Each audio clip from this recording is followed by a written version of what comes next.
قصاص کا حق ہے اس کا عاقل اور بالغ ہونا ضروری ہے.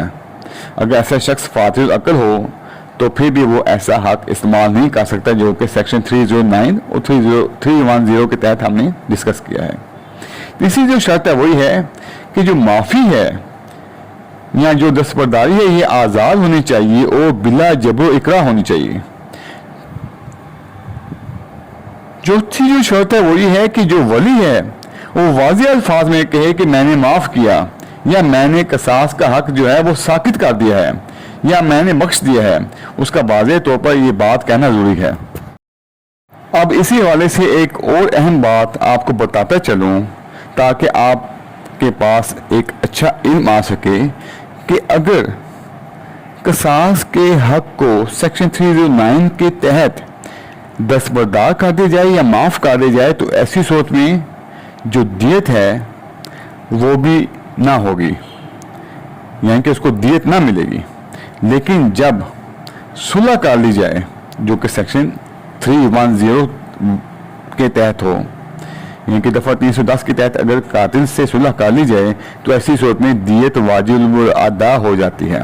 پھر دیت جو ہے وہ مجرم کو دینی پڑے گی. اب ہم ایک اور بات ڈسکس کر لیتے ہیں کہ اگر صورتحال ایسی ہو کہ ولی جو ہوں وہ ایک سے زائد ہوں تو ایسی صورت میں ایک سے زائد ولی ہونے کی صورت میں اگر ان میں سے کوئی ایک یا ایک سے زائد ولی اپنے قصاص کے حق سے دستبردار ہو جاتے ہیں اور باقی جو ہیں وہ معافی یا دستبرداری نہ کرتے ہیں, یعنی کہ کچھ اس میں سے دستبردار ہو جاتے ہیں یا ایک دستبردار ہو جاتا ہے قصاص کے حق سے جبکہ باقی ایسا نہیں کرتے, تو ایسی صورت میں بھی قصاص کا نفاذ نہ ہوگا جو کہ اس سیکشن میں بیان کیا گیا ہے. اگر ایک ولی اپنا حصہ معاف کر دے تو ایسی صورت میں جو دیگر ولی ہوں گے وہ دیت حاصل کرنے کے حقدار ہوں گے. اب اس سیکشن میں جو تیسری صورت بیان کی گئی ہے جب قصاص کا جو حق ہے وہ انفورسیبل نہیں ہوتا وہ یہ ہے when the right of qisas devolves on the offender as a result of the death of the wali of the victim or on the person who has no right of qisas against the offender.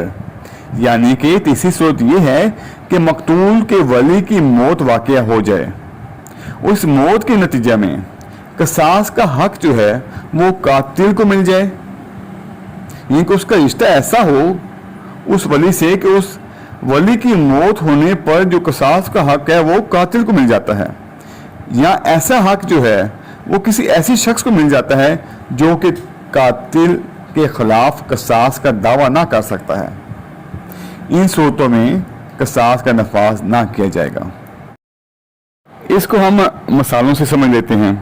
مثال کے طور پر ایک شخص ہے جس کا نام زید ہے, وہ اپنے سالے کو قتل کر دیتا ہے. اور جب اس نے سالے کو قتل کیا تو قصاص کا جو حق ہے وہ اس کی بہن یعنی کہ اس کی بیوی کو مل جاتا ہے.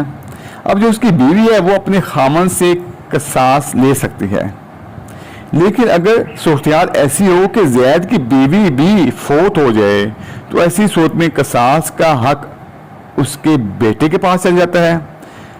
اب جو بیٹا ہے وہ اپنے والد سے قصاص نہیں لے سکتا, تو ایسی صورت میں جو قصاص ہے وہ نافذ عمل نہ ہوگا.